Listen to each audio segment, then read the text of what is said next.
ಎಲ್ಲರಿಗೂ ನಮಸ್ಕಾರ. ಥಟ್ ಅಂತ ಹೇಳಿ ಕ್ವಿಜ್ ಕಾರ್ಯಕ್ರಮಕ್ಕೆ ತಮಗೆಲ್ಲ ಸ್ವಾಗತ.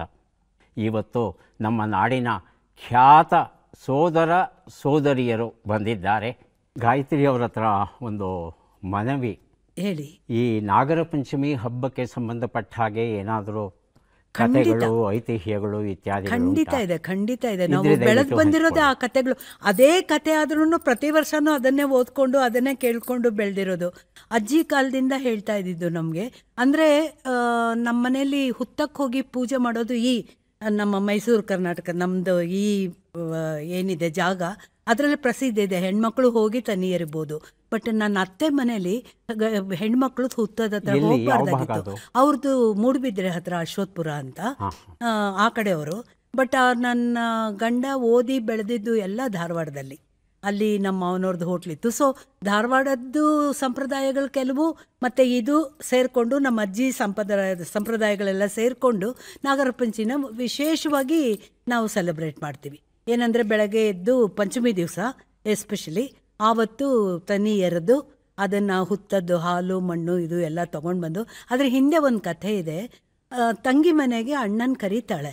ಅಣ್ಣನ ಕರೆದಾಗ, ಅಣ್ಣ ನಾನು ಹಿಂಗೆ ನಾಗರ ಪೂಜೆ ಮಾಡ್ತಾಯಿದ್ದೀನಿ, ಬಾ, ನಾನು ನನಗೆ ನಿನ್ನ ಆಶೀರ್ವಾದ ಬೇಕು ಅಂತ. ಅವನು ತಂಗಿ ಹೇಳಿರೋದು ನಾಗಸಂಪಿಗೆ ಹೂ ಕೀಳಬೇಕು ಅಂತ. ಅಲ್ಲಿ ಹುತ್ತ ಇರುತ್ತೆ, ನಾಗಸಂಪಿಗೆ ಮರದ ಕೆಳಗಡೆ ಹುತ್ತ ಇರುತ್ತಂತೆ.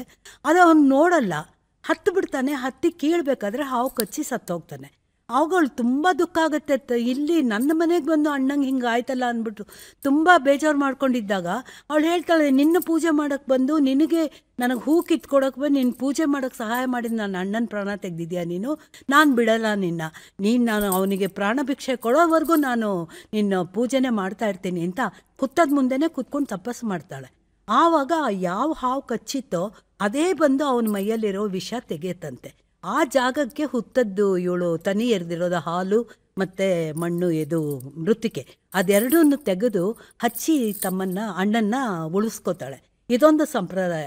ಹಾಗಾಗಿ ನಾವು ತನಿ ಎರೆದಿದ್ದ ದಿವಸ ಏನಿರುತ್ತೆ ಅದು ಮೃತ್ತಿಕೆ ಮತ್ತು ಹಾಲು ಎಲ್ಲ ತೊಗೊಂಡು ಬಂದು ಇಟ್ಕೊಂಡಿರ್ತೀವಿ.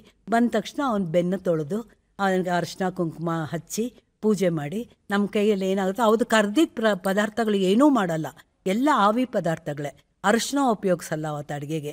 ನಾಗಪ್ಪನಿ ಒಗ್ಗರಣೆ ಹಾಕಲ್ಲ, ಚಟ್ಪಟ ಬರಬಾರ್ದು ಆ ಸೌಂಡು. ಹಾಗಾಗಿ ಆವಿನಲ್ಲಿ ಏನೇನು ಮಾಡೋಕ್ಕೆ ಸಾಧ್ಯನೋ ಅದೆಲ್ಲ. ಅದರಲ್ಲೂ ಎಸ್ಪೆಷಲಿ ವರ್ಷಕ್ಕೊಂದೇ ಸಾರಿ ಆ ಆವಿ ಕಡುಬು ತುಂಬ ರುಚಿಯಾಗಿ, ಹೇಗೆ ಮಾಡಿದ್ರು ತುಂಬ ರುಚಿಯಾಗಿ ಬರೋದು ಅದೇನೆ.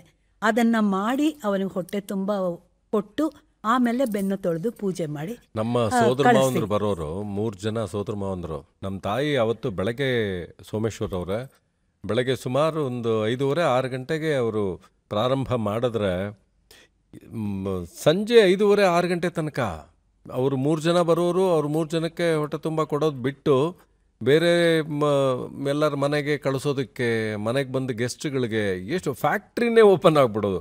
ಅದು ಎಷ್ಟು ಕಡುಬುಗಳು, ಅದು ಎಷ್ಟು ಮಾಡೋರು ಅಂದರೆ ಆ ಸಂಭ್ರಮ, ಆ ದಿವಸಗಳು ನೆನೆಸ್ಕೊಂಡಾಗ ಮಾತ್ರ ತುಂಬ ಸಂತೋಷ ಆಗುತ್ತೆ. ರವೀಂದ್ರನಾಥ್, ನಮ್ಮ ದಕ್ಷಿಣ ಕರ್ನಾಟಕದಲ್ಲಿ ಅಥವಾ ನಮ್ಮ ದಕ್ಷಿಣ ಭಾರತದಲ್ಲಿ ಈ ನಾಗರ ಪಂಚಮಿ ಬಹಳ ಜನಪ್ರಿಯವಾದದ್ದು. ಹೌದು. ಉತ್ತರ ಭಾರತದಲ್ಲಿ ಇಷ್ಟು ಜನಪ್ರಿಯತೆ ಇಲ್ಲ. ಆದರೆ ಸೋದರ ಸೋದರಿಯರನ್ನು ಬೆಸೆಯೋದಕ್ಕೆ ಅಲ್ಲಿ ರಕ್ಷಾಬಂಧನ್ ಬಹಳ ಪ್ರಸಿದ್ಧವಾಗಿದೆ. ಈ ರಕ್ಷಾಬಂಧನ್ ಹಿನ್ನೆಲೆಯಲ್ಲಿ ಒಂದಷ್ಟು ಪೌರಾಣಿಕ ಕಥೆಗಳು ಉಂಟು.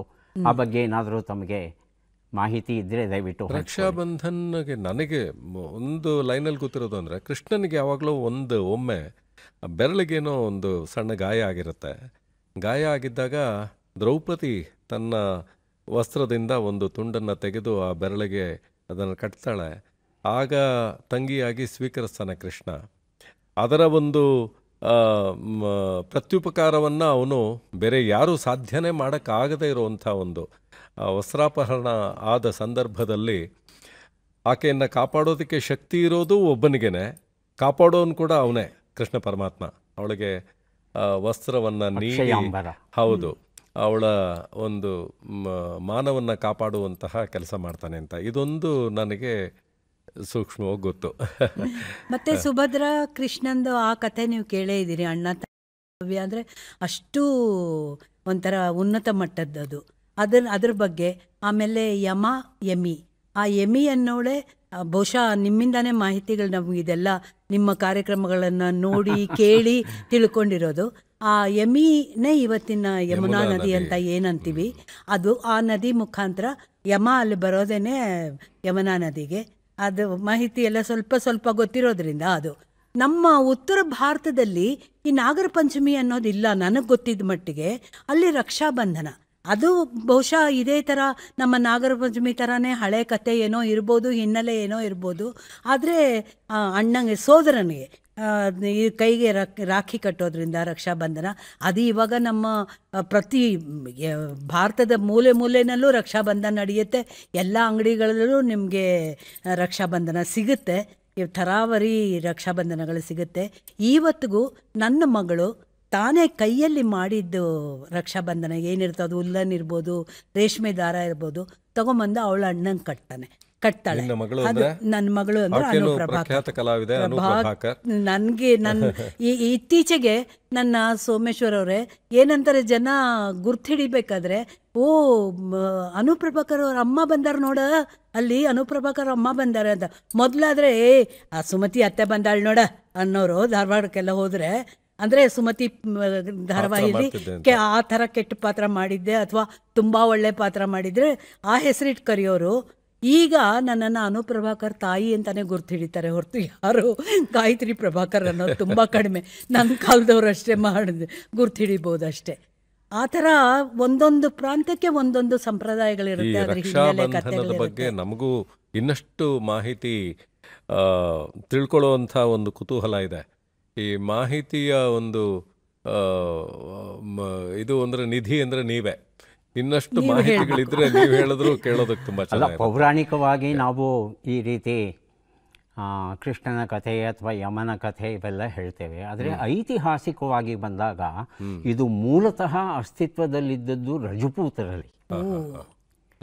ರಜಪೂತರಲ್ಲಿ ಯುದ್ಧ ಅಣ್ಣ ಅಂತ ಅನ್ನಿಸ್ಕೊಂಡವನು ಯುದ್ಧಕ್ಕೆ ಹೋಗಬೇಕಾದ್ರೆ ಅವನಿಗೆ ಒಂದು ರಕ್ಷೆ ಕೊಡಬೇಕು.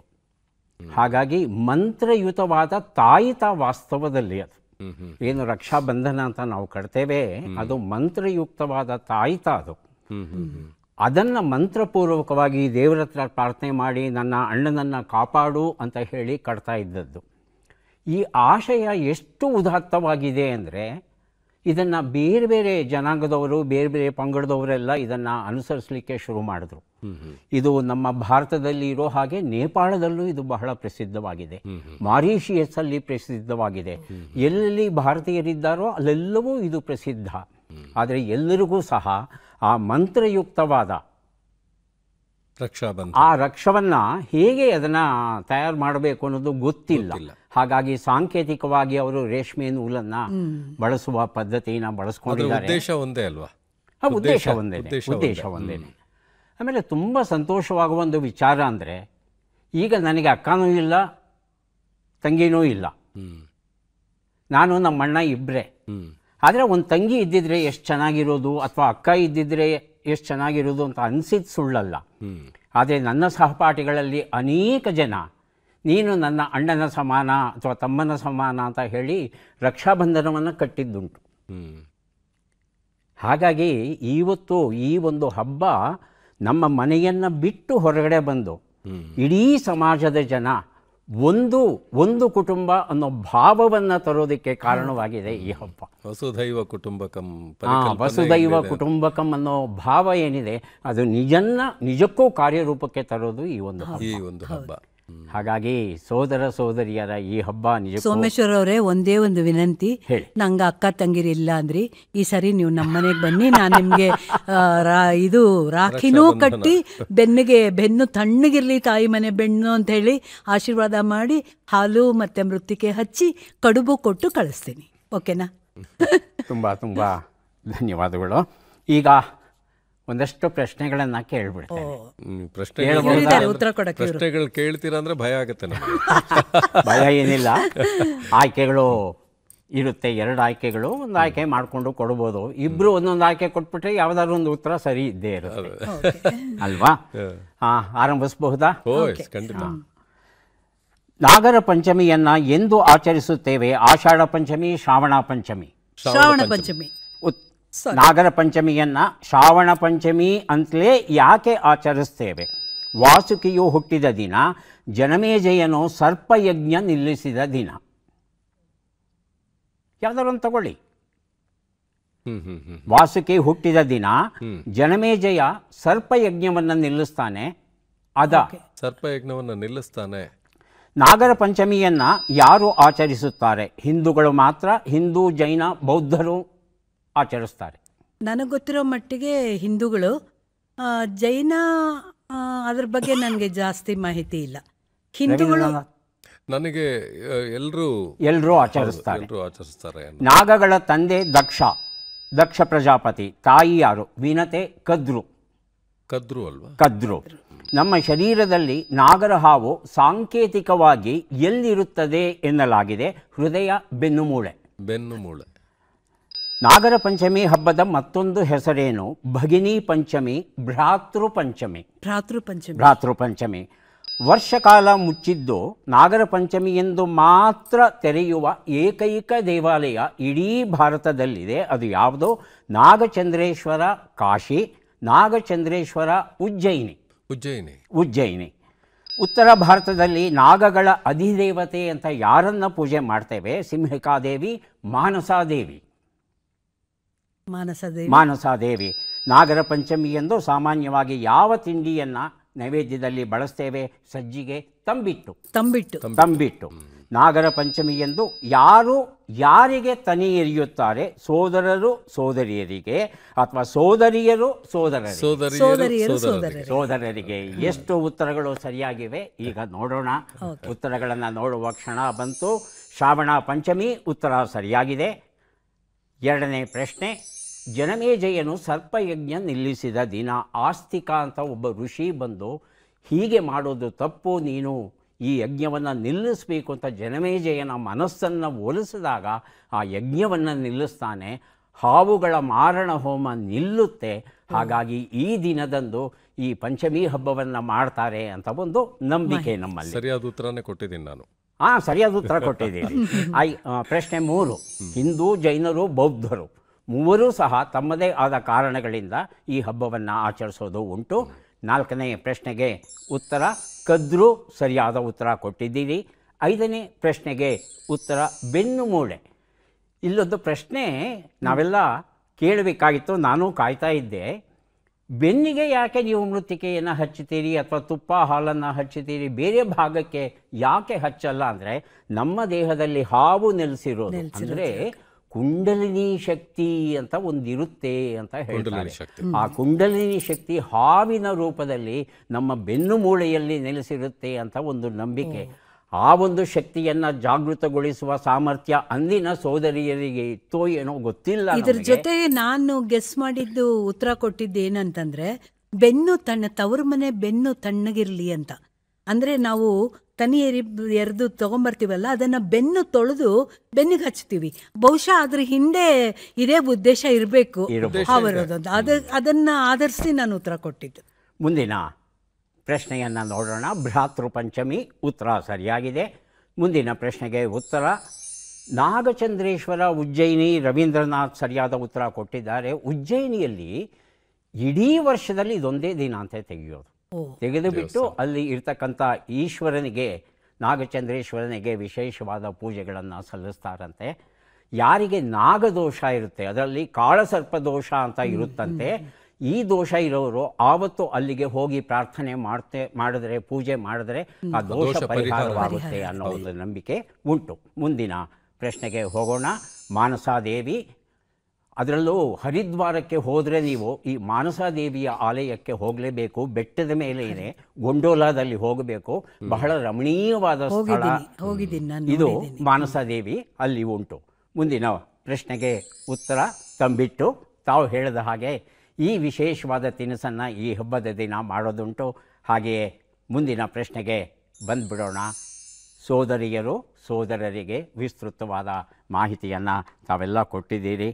ಬಹಳ ಬಹಳ ಸಂತೋಷ ನೀವಿವತ್ತು ಬಂದದ್ದು, ನಮ್ಮ ಜೊತೆ ಒಂದಷ್ಟು ವಿಚಾರಗಳನ್ನು ಹಂಚಿಕೊಂಡಿದ್ದು. ತಮ್ಮ ಹೇಗೆ ನಡೀತು ಕಲಾ ಜಗತ್ತಲ್ಲಿ ಅನ್ನೋದನ್ನು ನಮಗೆ ತಿಳಿಸ್ಕೊಟ್ರಿ.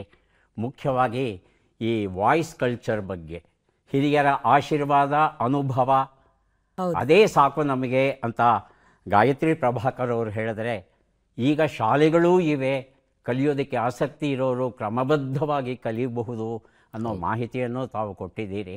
ಇಬ್ಬರೂ ಸಹ ಅದ್ಭುತ ಕಲಾವಿದರು. ತಮಗೆ ಸಹಜವಾಗಿಯೇ ಬಂದಿದೆ ಈ ಒಂದು ಕಲೆ ಅಂತ ನಾನು ಭಾವಿಸ್ತೇನೆ. ನನ್ನ ಪಾಲಿಗೆ ಒಂದು ಶುಭ ಕೆಲಸವನ್ನು ಉಳಿಸಿದ್ದಾರೆ. ತಾವೆಲ್ಲ ಬಂದಿದ್ದೀರಿ. ತಮಗೆ ತಮ್ಮ ಈ ಅಭಿಯಾನ ನಿರಂತರವಾಗಿ ಮುಂದುವರಿಲಿ ಅಂತ ನಮ್ಮ ವೀಕ್ಷಕರ ಪರವಾಗಿ ಹಾರೈಸ್ತಾ ಒಂದಷ್ಟು ಪುಸ್ತಕಗಳನ್ನು ಕೊಡುವ ಭಾಗ್ಯ ನನ್ನ ಪಾಲಿಗೆ. ಈ ಘಳಿಗೆಗೆ ಪ್ರತಿಯೊಬ್ಬರು ಭಾಗಿಯಾದವರು ಈ ಘಳಿಗೆ ಕಾಯ್ತಾ ಇರ್ತಾರೆ. ನಿಮ್ಮಿಂದ ಇದರಲ್ಲಿ ನಂದು ಇನ್ನೊಂದು ಪುಟ್ಟದು ಒಂದು ಅನುಭವ ಇದೆ, ಹೇಳ್ತೀನಿ. ಪ್ರತಿಯೊಬ್ಬ ಗಂಡ ಆದವನು ಹೆಂಡತಿಗೆ ಹುಟ್ಟಿದಬ್ಬಕ್ಕೆ ಗಿಫ್ಟ್ಗಳ ರೂಪದಲ್ಲಿ ಸೀರೆ ಆಗ್ಬೋದು, ಬಳೆ ಆಗ್ಬೋದು, ಒಡವೆ ಆಗ್ಬೋದು, ಏನೋ ಕೊಡ್ಬೋದು. ಬಟ್ ನನ್ನ ಪತಿದೇವರು ಪ್ರತಿ ವರ್ಷ ನನ್ನ ಮೊದಲನೇ 19-20 ವರ್ಷದ ಹುಡುಗಿ, ನಾನು ಮೊದಲನೇ ಇದು ನಾಗರ ಪಂಚಮಿ ನನ್ನ ಹುಟ್ಟಿದಬ್ಬ ಮಾಡಿಕೊಂಡಾಗ ಆವಾಗ ನನಗೆ SL ಭೈರಪ್ಪ ಅವ್ರದ್ದು ಗೃಹಭಂಗ ಪುಸ್ತಕನ ಕೊಟ್ಟರು. ಅಲ್ಲಿಂದ ಅವರು ಬದುಕಿರೋವರೆಗೂ ನನ್ನ ಹುಟ್ಟಿದಬ್ಬಕ್ಕೆ ನನಗೆ ಗಿಫ್ಟ್ ಬರ್ತಾ ಇದ್ದಿದ್ದು ಅದೇ. ಅದಾದಮೇಲೆ ಸೀರೆ ಅದು ಇದು ಎಲ್ಲ ಬೇರೆ. ಆ ಪುಸ್ತಕಗಳನ್ನೆಲ್ಲ ನಾನು ಇನ್ನೂ ಜೋಪಾನವಾಗಿ ಇಟ್ಟಿದ್ದೀನಿ. ಅದನ್ನು ಓದ್ಕೊಂಡೇ ಇವತ್ತಿಗೂ ಹೇಗೆ ಪರೀಕ್ಷೆಗೆ ತಯಾರಿ ನಡೆಸ್ಕೊಳ್ತೀವಿ, ಪಾಠಗಳೆಲ್ಲ ಮರ್ತು ಹೋಗಿರುತ್ತೆ, ಹಾಗೆ ವರ್ಷಕ್ಕೊಂದು ಸಾರಿ ಮರಳಿ ಮಣ್ಣಿಗೆ ಇರ್ಬೋದು, ಗೃಹಭಂಗ ಇರ್ಬೋದು, ಮತದಾನ ಇರ್ಬೋದು, ಇನ್ನೊಂದಿರ್ಬೋದು, ಪ್ರತಿಯೊಂದನ್ನು ನಾನು ಓದೋದೇ ನನ್ನ ಹವ್ಯಾಸ. ಈ ಪುಸ್ತಕಗಳನ್ನು ಕೊಡೋ ವಿಚಾರದಲ್ಲಿ ಒಂದು ನಿಮಗೆ ವಿಶೇಷವಾದ ಅಭಿನಂದನೆಗಳನ್ನು ನಾನು ಹೇಳೋದಕ್ಕೆ ಈ ಸಂದರ್ಭದಲ್ಲಿ ತುಂಬ ಇಷ್ಟ ಆಗುತ್ತೆ ನನಗೆ. ನೀವು ಕಾರ್ಯಕ್ರಮ ಪ್ರಾರಂಭ ಮಾಡಿ ಪುಸ್ತಕಗಳ ವಿತರಣೆಯನ್ನು ಕಾರ್ಯಕ್ರಮದಲ್ಲಿ ಮಾಡೋದಕ್ಕೆ ಪ್ರಾರಂಭ ಮಾಡಿದ್ರಲ್ಲ, ಎಷ್ಟರ ಮಟ್ಟಿಗೆ ಹಲವಾರು ಕಾರ್ಯಕ್ರಮಗಳಲ್ಲಿ, ಸ್ಟೇಜ್ ಪ್ರೋಗ್ರಾಮ್ಸಲ್ಲಿ ಇತ್ತೀಚೆಗೆ ಹಾರ ತುರಾಯಿ ಬೇರೆ ಪ್ರಶಸ್ತಿಗಳನ್ನು ಕೊಡೋ ಬದಲು ಈ ಕಾರ್ಯಕ್ರಮವನ್ನು ಆಧಾರವಾಗಿಟ್ಟುಕೊಂಡು, ಮಾರ್ಗದರ್ಶಕವಾಗಿ ಇಟ್ಟುಕೊಂಡು ಎಷ್ಟು ಕಡೆ ಪುಸ್ತಕಗಳನ್ನು ಕೊಡೋ ಸಂಪ್ರದಾಯ ಇವತ್ತು ಪ್ರಾರಂಭ ಆಗಿದೆ ಅಂದರೆ, ಬಹುಶಃ ಥಟ್ಟಂತ ಹೇಳಿ ನಾ ಸೋಮೇಶ್ವರ್ ಇವರಿಬ್ಬರಿಗೆ ಅದು ಅಭಿನಂದನೆಗಳನ್ನು ಹೋಗಬೇಕು ಅನ್ನೋ ಮಾತನ್ನು ಕೂಡ ನಾನು ಈಗ ಹೇಳೋದಕ್ಕೆ ಇಷ್ಟಪಡ್ತೀನಿ. ನಾ ಸೋಮೇಶ್ವರ್ಗೆ ಆ ಅರ್ಹತೆ ಯೋಗ್ಯತೆ ಖಂಡಿತ ಇಲ್ಲ. ಇದು ನಮ್ಮ ಕೇಂದ್ರಕ್ಕೆ, ನಮ್ಮ ಅದಕ್ಕೆ ಥಟ್ಟಂತ ಹೇಳಿ ಕಾರ್ಯಕ್ರಮಕ್ಕೆ, ದೂರದರ್ಶನಕ್ಕೆ ಅಭಿನಂದನೆಗಳನ್ನು ಹೇಳಬೇಕು. ಈ ಒಂದು ಈಗ ಈ ಕಲ್ಪನೆ, ಈ ಒಂದು ಪರಿಪಾಠ ಪ್ರಾರಂಭ ಆಗಿದೆ. ಎಲ್ಲ ಕಾರ್ಯಕ್ರಮಗಳಲ್ಲೂ ನೀವು ನೋಡಿರಬಹುದು, ವೇದಿಕೆಯಲ್ಲಿ ಮುಂಚೆ ಹಾರ ತುರಾಯಿ ಹಣ್ಣಿನ ಬುಟ್ಟಿ ಬದಲು ಒಂದು ಸಸಿ ಕೊಡ್ತಾರೆ, ಅಥವಾ ಕೆಲವೊಂದು ಕಡೆ ಒಳ್ಳೆಯ ಪುಸ್ತಕಗಳನ್ನು ಕೊಡ್ತಾರೆ. ಈ ಪರಿಪಾಠ ಮೂಡು ಬಂದಿರೋದು ಕೂಡ ದೂರದರ್ಶನಕ್ಕೆ ನಾವು ಧನ್ಯವಾದಗಳನ್ನು ಹೇಳಬೇಕು. ಬಹಳ ಒಳ್ಳೆ ಮಾತು ಹೇಳಿದರೆ ರವೀಂದ್ರನಾಥ್. ನನ್ನದು ಒಂದು ಸಣ್ಣ ಪ್ರಾರ್ಥನೆ, ನಮ್ಮ ವೀಕ್ಷಕರ ಜೊತೆ ಬಾಗಿನ ಇತ್ಯಾದಿಗಳೆಲ್ಲ ಕೊಡ್ತಾರಲ್ವಾ, ಅದ್ರ ಜೊತೆಗೆ ಒಂದು ಪುಸ್ತಕ, ಯಾವುದಾದರೂ ಸರಿ ಒಂದು ಕನ್ನಡ ಪುಸ್ತಕವನ್ನು ನೀವು ಕೊಡೋಕೆ ಸಾಧ್ಯವಾಗೋದಾದರೆ ತುಂಬ ಚೆನ್ನಾಗಿರುತ್ತೆ. ಹೌದು ಅಲ್ವಾ? ಆ ಒಂದು ಕೆಲಸವನ್ನು ನಮ್ಮ ವೀಕ್ಷಕರು ಮಾಡ್ತಾರೆ ಅಂತ ಭಾವಿಸ್ತಾ ತಮಗೆ ಪುಸ್ತಕಗಳನ್ನು ಖಂಡಿತ ಮಾಡ್ತಾರೆ ಸರ್. ಈಗಿನ ಪ್ರಬುದ್ಧ ವೀಕ್ಷಕನೇ ಈ ಥರ ಕಾರ್ಯಕ್ರಮಗಳನ್ನು ನೋಡೋದು. ಬೇರೆ ಯಾರೂ ಕೂತ್ಕೊಂಡು ನೋಡದೇ ಇರಬಹುದು, ಬಟ್ ಅವರು ಮಾತ್ರ ಕನ್ನಡ ಭಾಷೆ ಮೇಲೆ ಆ ಪ್ರಶ್ನೆ ಉತ್ತರಗಳು ಏನಿದೆ ರಸಬತ್ತಾದ ಆ ಕಾರ್ಯಕ್ರಮನ ನಡೆಸ್ಕೊಡ್ತಾ ಇರೋದು. ನಿಮ್ಮ ಕಾರ್ಯಕ್ರಮ ನೋಡೋಕ್ಕೇ ಎಷ್ಟೊಂದು ಜನ ಕಾಯ್ತಾರೆ. ಅದರಲ್ಲಿ ನನಗೂ ಇವತ್ತು ಒಂದು ಪಾರ್ಟಿಸಿಪೇಟ್ ಮಾಡೋಕ್ಕೆ ಒಂದು ಅವಕಾಶ ಸಿಕ್ಕಿದೆ.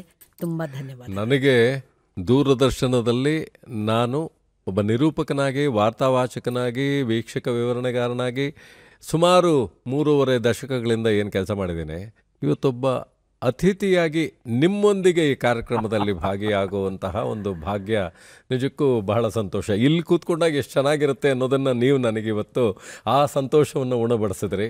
ಅದಕ್ಕೆ ಧನ್ಯವಾದಗಳು. ರವೀಂದ್ರನಾಥ್, ಮರೆಯೋದಕ್ಕೆ ಸಾಧ್ಯ ಇಲ್ಲ ನನಗೆ. ಯಾಕಂದರೆ ನೀವು ಸಹ 2 ತಿಂಗಳ ಕಾಲ ಕ್ವಿಜ್ ಮಾಸ್ಟರ್ ಆಗಿ ಇಲ್ಲಿ ಪ್ರಶ್ನೆಗಳನ್ನು ಕೇಳಿದ್ದೀರಾ. ಪ್ರಶ್ನೆಗಳನ್ನು ಬರೆದುಕೊಟ್ಟಿದ್ದು ನಾನಿರಬಹುದು, ಸೊಗಸಾಗಿ ನಿರೂಪಣೆ ಮಾಡಿ ಬಹುಶಃ ಆ ಭಾಗ್ಯ ನನಗೊಬ್ಬನಿಗೆ ಅನ್ಸುತ್ತೆ. ಖಂಡಿತ. ದಯವಿಟ್ಟು ಪುಸ್ತಕಗಳನ್ನು ಸ್ವೀಕರಿಸಿ. ಶುಭವಾಗಲಿ ತಮಗೆ. ತಮ್ಮ ಈ ಕಲಾ ಜೀವನದ ಅಭಿಯಾನ ಏನಿದೆ ನಿರಂತರವಾಗಿ ಮುಂದುವರಿಯಲಿ. ಹಾಗೆಯೇ ಸೋದರ ಸೋದರಿಯರ ಅನುಬಂಧ ಏನಿದೆ ಅದು ಹೇಗಿರುತ್ತೆ ಅನ್ನೋ ಕಲ್ಪನೆ ನಮ್ಮ ವೀಕ್ಷಕರಿಗೆ ತಿಳಿದಿದೆ ಅಂತ ಕಾಣುತ್ತೆ, ಅರ್ಥವಾಯಿತು ಅಂತ ಕಾಣುತ್ತೆ. ಅವರೂ ಸಹ ತಮ್ಮ ಸೋದರರನ್ನು, ವಿಶೇಷವಾಗಿ ಸೋದರಿಯರಲ್ಲಿ ಪ್ರಾರ್ಥನೆ, ನಿಮ್ಮ ಸೋದರರನ್ನು ದಯವಿಟ್ಟು ಮನೆಗೆ ಕರೆಸಿ ಆಹ್ವಾನಿಸಿ ಅವರಿಗೆ ಒಂದಷ್ಟು ಪ್ರೀತಿಯನ್ನು ನೀವು ತೋರಿಸೋಕ್ಕೆ ಸಾಧ್ಯವಾಯಿತು ಅಂದರೆ ನಮ್ಮ ಈ ಒಂದು ಪ್ರಯತ್ನಕ್ಕೆ ಒಂದು ಅರ್ಥ ಬರುತ್ತೆ. ಆ ಕೆಲಸವನ್ನು ಮಾಡ್ತೀರಿ ಅಂತ ಭಾವಿಸ್ತೇವೆ. ತಾವು ಬಿಡುವು ಮಾಡ್ಕೊಂಡು ಬಂದಿದ್ದೀರಿ, ನಮ್ಮ ಜೊತೆ ಇದ್ದು ಒಂದಷ್ಟು ನೆನಪುಗಳನ್ನು ಹಂಚಿಕೊಂಡಿದ್ದೀರಿ, ಬಹಳ ಸಂತೋಷ. ಮತ್ತೆ ತಮ್ಮನ್ನು ಭೇಟಿಯಾಗುವ ಭಾಗ್ಯ ಬರಲಿ ಅಂತ ನಾನು ಆಶಿಸ್ತಾ ಇದ್ದೇನೆ. ಮತ್ತೆ ಭೇಟಿಯಾಗೋಣ. ನಮಸ್ಕಾರ.